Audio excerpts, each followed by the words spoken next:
오늘은 넘치는 삶의 비결 이 제목으로 함께 말씀 나눕니다. 우리 지난주에 주수감사절 플로잉을 통해서 정말 넘치는 사랑과 축복을 함께 나누었습니다. 많은 분들이 진정성 있게 참여해 주셔서 참으로 감사드립니다. 그 플로잉 자고 넘치는 거지요. 정말 우리의 삶이 그렇게 가득이 차고 넘치고 흘러서 이 많은 사람들을 좀 부유하게 하는 그런 삶이 되시면 참 좋겠습니다. 우리가 살아가는 삶이 얼마나 각박합니까? 이상한 기온으로 인해서 많은 재해가 있고요. 또 전쟁으로 인해서 이 전쟁이 꺼질 줄 모르고 오히려 더 이렇게 이제 확대되어 가는 그러다 보니까요, 이 경기 침체로 인해서 많은 사람들이 허덕이고 있습니다. 우리가 살아가는 이 알부타주도요, 이제 그 실업률이 높아서 더 이상 LMI를 내주지 않겠다고 이제 그런답니다. 뭐 남들이 호황일 때에도 아마 그 혜택을 누려본 사람들은 많지 않을 거예요. 대부분의 사람들은 늘 모자란 그 샐러리로 한 달 한 달 빠듯하게 살아갑니다. 한때 우리 사회에 그 부자 되기 열풍이 불었습니다. 그래서 서점가에는 뭡니까 부자빠 이런 거, 그 다음에 몇 년 만에 몇 억 만들기 이런 책들이 가득했었지요. 그런가 하면 여러분, 세상에서 가장 빨리 부자 되는 법 코인입니다. 비트코인 같은 그 암호화폐 투자하라 이런 유혹도 있었습니다. 많은 사람들은 그 부자 되는데 관심을 가져요. 좀 부자 되는 법하고 구글링을 해봤습니다. 그랬더니 이런 이야기도 있더라고요. 어떤 젊은이가 그 부자 노인에게 어떻게 해서 부자가 되셨습니까? 하고 물어봤습니다. 그러니까 이 부자가 이렇게 대답해요. 그게 있잖아. 1932년 그러니까 대공황이 한창일 때였는데 내 수중에는 5센트 하나밖에 없었지. 근데 이 5센트를 사과에 투자한 거야. 사과 하나를 5센트에 사가지고 닦고 빚내고 해가지고 저녁에 10센트에 팔았어. 자, 그 다음날 10센트를 가지고 사과 2개를 샀지. 그래서 열심히 닦고 기름쳐가지고 저녁에 20센트에 팔았어. 그렇게 한 달을 팔았더니 9.80달러가 남더라고. 그러니까 이 청년은 말했습니다. 그럼 그 사과를 그렇게 팔아서 부자가 되셨군요. 노인이 대답합니다. 아니, 그게 아니고 그때 장인이 죽으면서 우리 부부에게 200만 달러 유산을 남겨준 거야. 그러니까는요, 여러분, 성실하게 사과 팔아서는 부자 못 됩니다. 좋은 부모를 만나서 유산을 받아야 부자가 될 수 있는 좀 설득력이 있더라고요. 이런 이제 그 뜬구름 잡는 이야기 말고 정말 부자가 되는 간단한 법이 있지 않습니까? 그러니까 나가는 것보다 들어오는 게 많으면 돼요. 그냥 나가는 것은 막고 들어오는 건 열어놓으시면 됩니다. 그러면 남겠죠. 그럼 부자가 되겠죠. 요즘 불경기입니다. 그래서 참 벌이가 만만찮아요. 그러면은요, 나가는 거라도 붙들어 매야 되는 거죠. 고물가 시대를 살아가는 현대인의 생존 전략은 전략입니다. 아끼는 겁니다. 지도과학이 아끼는 사람을 자린고비라 하는데요. 이게 이제 뭔 얘기냐면 어떤 이 지도가 구두쇠가 그 자기 부모님 그 제사에 쓰는 제문을 보통은 이제 제사를 지내 거기에 태우지 않습니까? 근데 요것을 남겨두고 재활용을 하는 거에서, 그래서 이제 아비고 어미 비자에서 그걸 절였다 해서 자린고비 그렇게 나왔다고 그래요.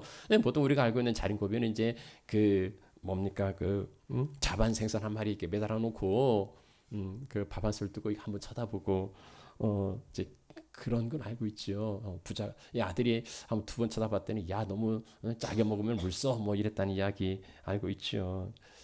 여러분 이렇게 아끼면 부자 될 수 있을까요? 그럴 수도 있고 아닐 수도 있고. 근데 이제 어느 세월에 그리 되겠나? 그렇지만 또 있나 어른들은 티끌 모아 태산이라 했으니까 그렇게 티끌을 모으면 태산이 될 수도 있겠지만 그러나 그 인생의 진정한 기쁨과 행복을 누릴 수는 없을 것 같아요. 그냥 그런 얘기 있잖아요. 어떤 사람이 우연히 가다가 큰 돈을 하나 주었어요. 그래서 이 사람의 습관이 생긴 거죠. 또 있나 하고 늘 땅만 보고 다녔다는 이야기요. 그러다 보니까 이 아름다운 세상을 바라보지 못한 거예요. 그 해가 뜨고 해가 지는, 그리고 꽃이 피고 낙엽이 지는 이 아름다운 세상 보지 못하고 늘 땅만 보고 살았다는 이야기처럼요. 어쩌면 정말 그것만 목적하고 살아간다면 인생의 참다운 행복과 기쁨은 누릴 수 없을 겁니다. 자, 그런데 오늘 본문에 눈에 띄는, 정말 눈에 띄는, 확 들어오는 놀라운 축복의 말씀이 있습니다. 뭐냐면요, 후이 되어 누르고 흔들어 넘치도록 하여서 너에게 안겨주리라. 여기는 삼박자예요. 그 후이 되어서, 그러니까는 이게 이제 원래는 좋은 분량으로 준다 이런 뭐 의미인데, 줄 수 있는 대로 최대한 담아주는 거예요. 근데 거기에서도 좀 미련이 남아요. 그래서 후이 된 다음 그 다음에 꾹꾹 눌러요. 그럼 좀 더 들어가죠. 그 다음에 이걸 흔들면 작은 틈새로 또 스며 들어갑니다. 그러니까 후이되어 누르고 흔들어서 넘치도록, 이건 뭐 채울 수 있는 대로 최대한 정말 충만하게 풍성하게 주신다는 이런 말씀이에요. 이게 이제 성경 말씀이니까 이게 뭐 뻥이겠습니까? 이게 뭐 허풍이겠어요? 성경인데요. 우리는 그렇게 너희에게 줄 것이니 후이되어 누르고 흔들어 넘치도록 그렇게 안겨 주실 거. 오늘 정말 이 말씀 믿어요. 너무 좋아요. 근데 이제 뒤에 말씀이 사실 눈에 확 들어오긴 하는데, 여러분이 이 문장은 이제 그 조건절인 거지요.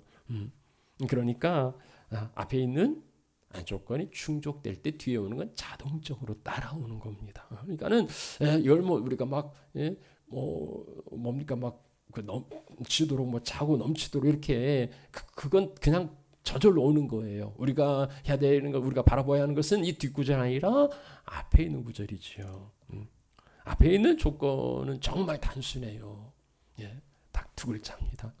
주라, 주라. 그리하면 너희에게 후되어 누르고 흔들어 넘치도록 안겨주리라. 여러분, 이 말씀은 성경 말씀이긴 하지만 우리의 상식과는 잘 맞지 않는 역설입니다. 부자가 되려면 주라 하는 게 아니고 받으라 해야 되는 거예요. 나가는 건 최대한 줄이고 아껴야 되는 겁니다. 내가 주면 이건 줄어들겠죠. 이건 뭐 자연적인 이치입니다. 그래서 받는 건 정말 즐겁지만 주는 건 생각 많이 하셔야 됩니다. 그래서 정말 이게 꼭 필요한 건지, 이게 유익한 건지, 뭐 이런 이제 생각을 하게 됩니다. 근데 주님은요, 그냥 그런 거 생각하지 말고 그냥 주라고 말씀하시는 거예요. 그럼 내가 후이되어 누르고 흔들어서 넘치도록 안겨주겠다고 말씀하시는 겁니다. 여러분, 과연 그럴까요? 과연 그렇습니까? 자, 이 말씀이 진리인 까닭을, 이 말씀이 정말 진리라는 까닭을 이제 두 가지로 살펴보려고 합니다. 자, 이 말씀이 진리인 까닭은요, 첫 번째는 하나님이 주인이시니까요. 하나님이 주인이시니까. 이게 누가 이 이야기를 했으면 이건 뭐 책임지지도 못할 말을 하고 있는 겁니다. 자, 그런데 성경이면, 하나님 말씀이면 누가 책임집니까? 하나님께서 책임지시는 거예요. 하나님이 인생이 아니신가, 시건치 않으신다, 거짓말하지 않으신다. 하나님은 분명히 이루신다는 거예요. 하나님 책임지신다는 거예요. 자, 이 말씀을 보면은요, 우리에게 요구하시는 그거예요. 주라, 주라. 그러면 너에게 줄 것이니. 누가 준단 말입니까? 이제 우리 개혁 성경에는 이제 그게 생략되어 있지만, 이제 새번역에는 이제 그 말씀이 나와요. 그리하면 하나님께서도 너희에게 주실 것이다. 하나님께서 우리에게 주신 것을, 우리가 이것을 붙들고 있지 않고 이것을 주면, 남에게 나누어 주면 하나님도 우리에게 주신다는 거예요. 그냥 주시는 게 1대1로 주시는 게 아니고요. 분전치기가 아니라 30배요, 60배요, 100배로 갚아주신다는 겁니다. 이렇게 거두려면 여러분요, 자연적인 그 법칙도 거두려면 심어야 되는 거예요. 심지 않고 거두는 방법은 없습니다. 그건 없어요. 그래서 스스로 속이지 말라. 무엇을 심든지 그대로 거두리라. 근데 이제 요걸 사람들은 요상하게 바꾸어 놓은 거예요. 이제 경제 논리는 최소한으로 심어야 되고 아예 심지 않으면 좋은 거고 많이 거두려고 하는 겁니다. 아니 심지 않고 거두려고 생각하는 것 자체는요, 그냥 스스로 속이는 거라고 그렇게 말합니다. 그건 그건 불신앙이에요.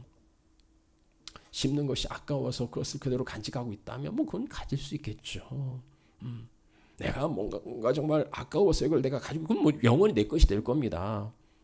그러나 그 이상의 풍성함은 기대할 수 없어요. 우리말에요. 그 귀신 씨나라 까먹는 소리 한다고. 그게 이제 그 말도 안 되는 엉뚱한 소리 할 때 그 귀신 씨나라 까먹는 소리 한다고 그러는데요. 정말 씨나락을 까먹는 건 말도 안 되는 거예요. 씨나락은 뭐냐면 벽시입니다. 이제 다음에 그 논에 뿌리는 그 종자예요. 그래서 이것을 뿌려서 벽시를 뿌려서 이제 그 모가 나고 모를 이제 이양해서 이제 벼가 되는 거죠. 그런데 이 벽시를 뿌리는 것을 내 수중에서 벗어났다고 버리는 것으로 생각한다면 차라리 그걸로 밥 한 끼 먹는 게 나을 겁니다. 그런데 이 씨나락을 벽시를 밥에 먹는 농부는 아무도 없어요. 왜 그렇습니까? 이걸 뿌리면 밥 한 끼 먹어서 배부르고 말 게 아니라 이걸 뿌리면 여기에서 수많은 이삭이 이삭을 거둘 거라고 믿기 때문이지요. 이게 자연 법칙이에요. 그래서 농부는 아낌없이 과감하게 그 씨나락을 뿌리는 겁니다. 이게 이제 자연 법칙인데 이 자연 법칙을 만드신 하나님의 법칙을 우리가 믿지 못하고 주라 그러면 너에게 후히되어 누르고 흔들어 안겨주리라는 말씀을 우리가 믿지 못하면 그건 어쩔 수 없는 거죠. 얘가 어쩔 수 없어요. 그러나 하나님은 꼭 이 말씀 따라 우리에게 이루어 주실 겁니다. 자, 그런대로 이제 본문에서 한 가지 좀 주의 깊게 살펴볼 말씀이 있어요. 이제 이 말씀 뭐냐면요, 우리가 하나님께 드린 것을 하나님이 우리에게 갚아주신다 이런 말씀이 아니에요.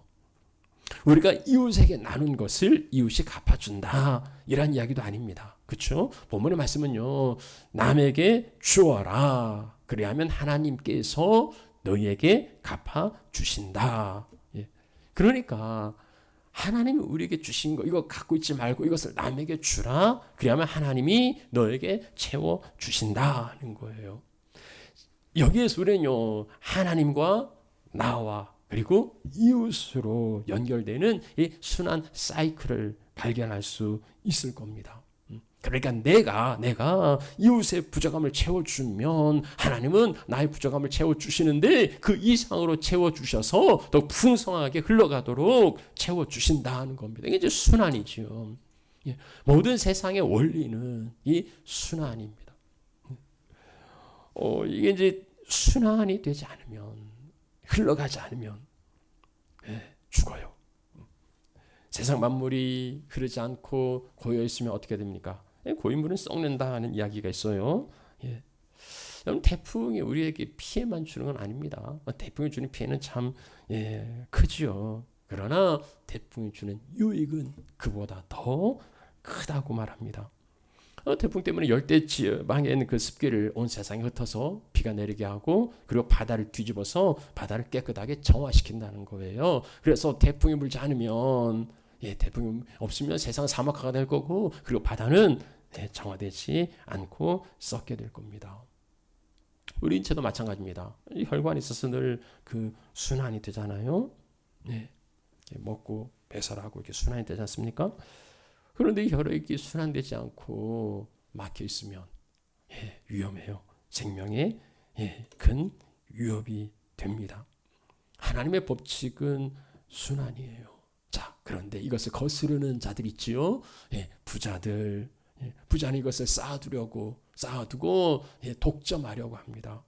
그래서 하나님은요, 그를 어리석은 자라고, 이 하나님의 법칙을 모르는 어리석은 자라고 하시면서 이 어리석은 자를, 이 막힌 것을 뚫어야 되니까 이 어리석은 자를 도로 찾으시겠다고 말씀하시는 거예요.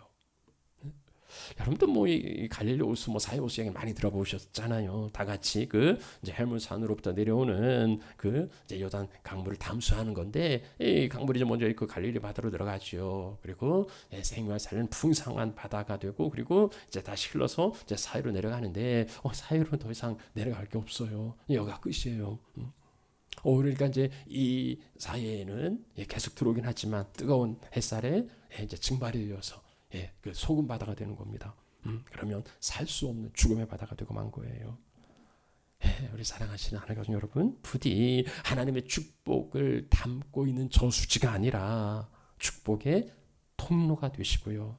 그래서 나를 통하여서 우선은 가까이 있는 내 가까운 이웃들, 우리 가까운 성도들, 그리고 이 열방에 하나님의 사랑이 흘러가는 놀라운 하나님의 은혜의 사람 되시기를 축원합니다. 축복합니다. 자, 첫 번째는 하나님이 주인이시니까 그렇고요. 우리가 하나 더 살펴볼 건 뭐냐면 예수님의 말씀이 있어요. 주는 게 복이 있다. 주는 게 받는 것보다 복이 있다. 그리 말씀하셨기 때문입니다. 그럼 받는 것과 주는 거 어느 게 좋으세요? 받는 게 좋죠. 사람들은 받는 걸 좋아합니다. 받는 게 좋지요. 그런데 예수님께서는 그리 말씀하신 게 아니고요. 주 예수께서 친히 말씀하신 바 주는 것이 받는 것보다 복이 있다 하심을 기억하여야 할지니라. 예수님께서는 주는 것이 받는 것보다 복이 있다. 이런 말씀하셔요. 자, 그런데 욕심스러운 말고 세상에 지혜로운 사람들, 그들도 똑같이 이야기해요. 똑같이 그렇게 말합니다. 헤르만 헤세의 작품 중에 그 한 가지 소원이라는 그 글이 있답니다. 그냥 작은 그 꽁트 같은 건데, 한 아이가 태어났을 때 어떤 노인이 그 아이 엄마에게 내가 선물을 주겠다고, 이 아이를 위한 소원을 들어주겠다고 한 가지를 말하라고 말합니다. 그러니까 이 아이 엄마가 뭘 구할까 하다가 내 아이가 자라면서 세상 모든 사람들에게 사랑받는 사람이 되게 해주십시오. 정말 지혜로운 간구 아닙니까? 모든 사람들로부터 사랑받는 아이가 되게 해달라고. 정말로 이 아이는 자라면서 모든 사람에게 사랑받는 아이가 되었습니다. 그런데요, 이 아이가 모든 사람으로부터 사랑을 받으니까 사랑을 받을 줄 알았지. 그리고 또 이 어머니의 기도가 그거였잖아. 사랑받게 해달라고. 사랑을 받을 줄 알았지. 사랑할 줄은 몰랐던 거예요. 그러면서 점점 이제 교만한 사람이 되어갔습니다. 이기적인 사람이 되어간 거예요. 그래서 어느 날 이 어머니가 우연히 이 노인을 만납니다. 그리고 이 노인을 붙들고서 간곡히 다시 말해요. 제게 다른 한 가지 소원이 있습니다. 제발 부탁합니다. 이 아이가 사랑받기보다는 사랑을 줄 아는 사람이 되게 해 주십시오. 여러분, 그게 더 지혜 아닙니까? 사랑받는 사람보다 사랑을 줄 아는 아이가 되게 하여 주십시오. 아사스의 성자라는 그 프란시스코의 그 평화를 구하는 기도를 여러분 아십니다. 주여 우리를 평화의 도구로 써주소서. 그 마지막 이렇게 나오지요. 위로받기보다는 위로하고, 이해받기보다는 이해하며, 사랑받기보다는 사랑하게 하여 주소서. 우리는 줌으로써 받고 용서함으로써 용서받으며 자기를 버림으로써 영생을 얻기 때문입니다. 정말 그렇습니다. 사랑받기보다는 사랑하는 거. 실제로 그래 우리가 도움을 받았을 때에도 기쁘지요. 그러나 뭔가 좀 미안함도 있고 그런 개운치 않은 게 있는 건 사실입니다. 그러나 내가 도움을 주었을 때에 정말 기쁨과 보람이 있지 않습니까? 줄 수 있다는 건요, 가지고 있다는 걸 전제해요. 없는 걸 줄 수는 없어요.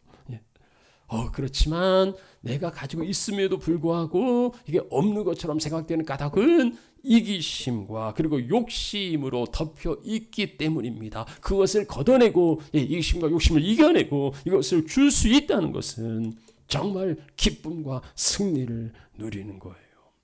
여러분, 세상의 가치에 속지 마세요. 세상적인 가치는 많은 것을 받아서 챙기고 쌓아두는 것을 복이라고, 언제 무슨 일이 일어날지 모르니까 대비해야 된다고 말하지만, 주님은요 그렇게 말씀하잖아요. 성경은 그것을 복이라고 말하지 않아요. 오히려 그것을 재앙이라고 말씀하면서 경고합니다. 야고보 5장에 나오는 말씀인데요. 보세요. 너희 부한 자들아, 너희로 인한 즐거움과 기쁨으로 인하여서 뭐 해피하라 그런 게 아니고, 너희 부한 자들아 너에게 말 고생으로 말미암아서 울고 통곡하라는 거예요.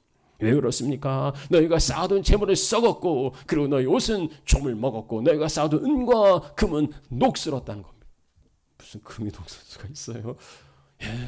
그러나 너희 은과 금이 녹이 슬었고, 이 녹이 너희에게 증거가 될 거라고요. 그리고 그 녹이 너희를 먹을 거라고, 삼킬 거라고 말합니다. 우리는 이 경고를 참 대수롭지 않게 들어요. 그러면서 우리는 그건 그렇고 부지런히 열심히 쌓아두려고 합니다. 나중을 위해서요. 그러나 보세요. 모든 거에는 다 유통기한이 있습니다. 모든 만물은요 때가 있어요. 유통기한이 있어요. 지금 쓰지 않으면 나중에는 쓸 수가 없게 돼요. 그 기한이 지나면 무용지물입니다.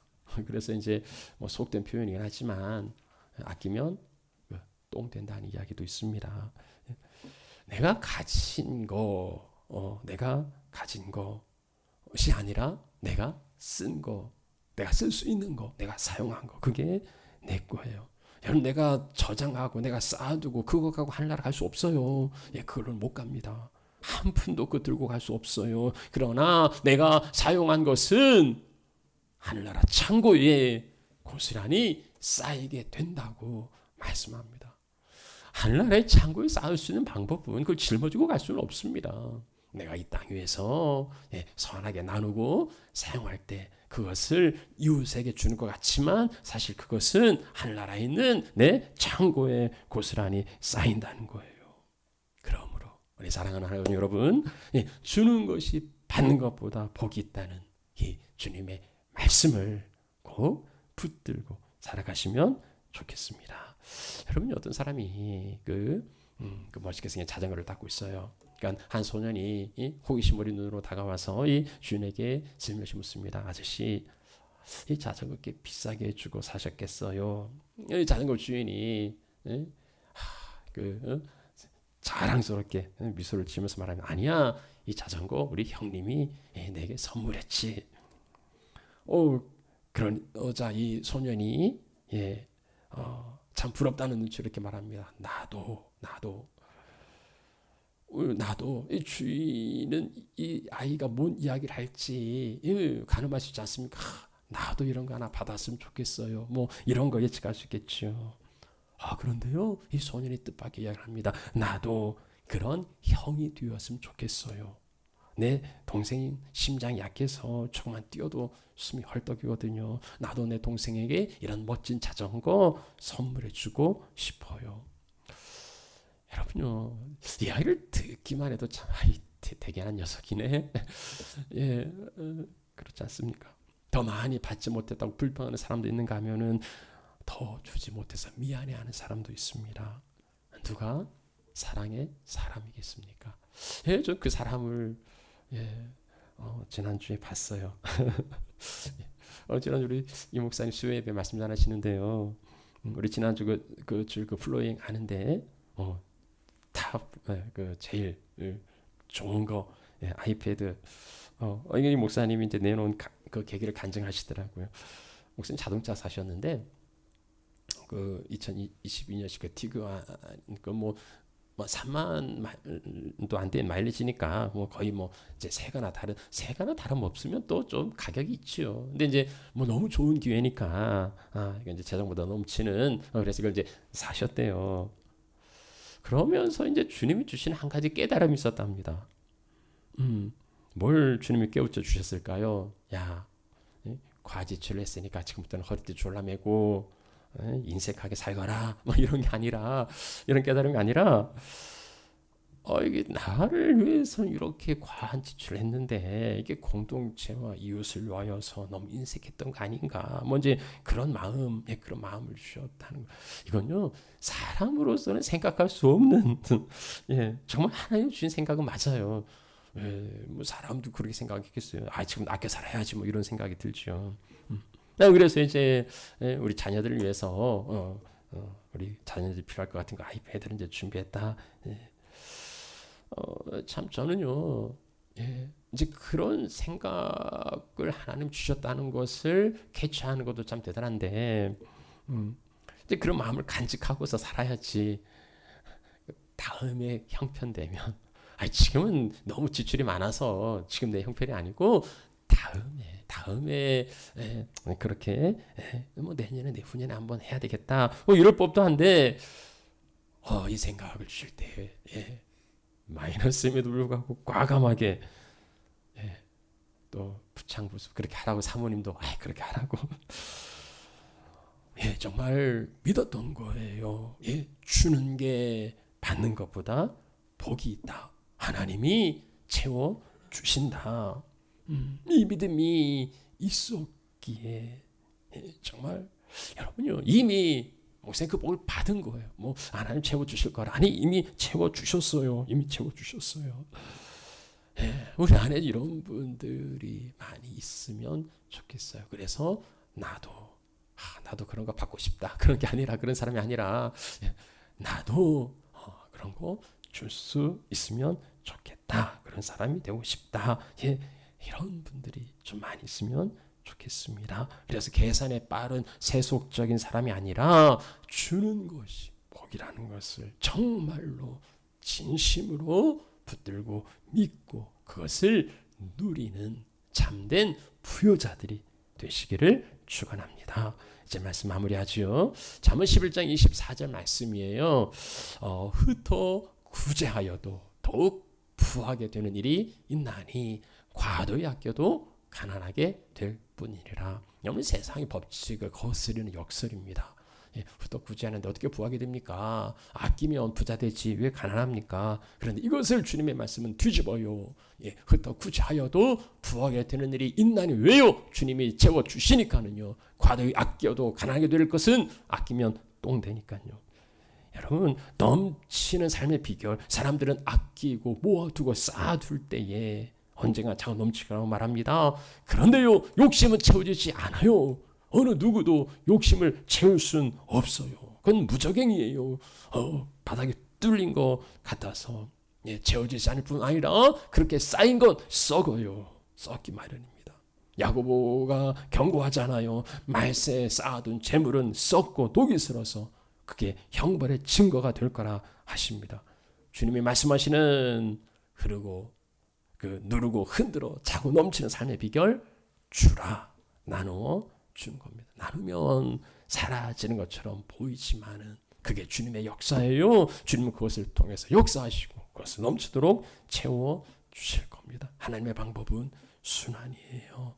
세상에 가난한 자와 부유한 자가 많이 있고 우리 안에도 그렇습니다. 그러나 가진 자가 가지 못한 자들 함께 나눌 때에 거기에 진정한 하나님의 공동체가 이루어지는 겁니다. 나는 이웃을 채우고 하나님은 나를 채워주십니다. 여러분 세상에 갈수록 각박해집니다. 가진 게 없어서입니까? 아니죠. 세상은 얼마나 더 풍요로워집니까? 그럼에도 세상은 더 가난해집니다. 왜요? 쌓아두기 때문이지요. 쌓아두니까요. 날이 저물어가는 빈들에서 그때가 하나님의 때라는 거 글쎄요 그럴까요? 내 힘으로 안 되고 빈손으로 걸을 때 여호와 이레를 고백합니다. 하나님 뭘 준비하셨길래 하나님 뭘로 이 텅 빈 빈들을 채우실까요? 작은 떡과 물고기 내 모든 거 드릴 때 주님이 일하십니다. 누구를 통해서입니까? 주께 아끼지 않는 자를 통해서, 신뢰하며 걷는 자를 통하여서 주님이 일하십니다. 이 각박한 세상을 주님의 풍요로 채워가시는 그 나눔의 신비를 살아내시는 우리 하나님의 자녀들이 되시기를 주의 이름으로 축원합니다. 축복합니다. 우리 함께 찬양하고 그리고 기도드리죠.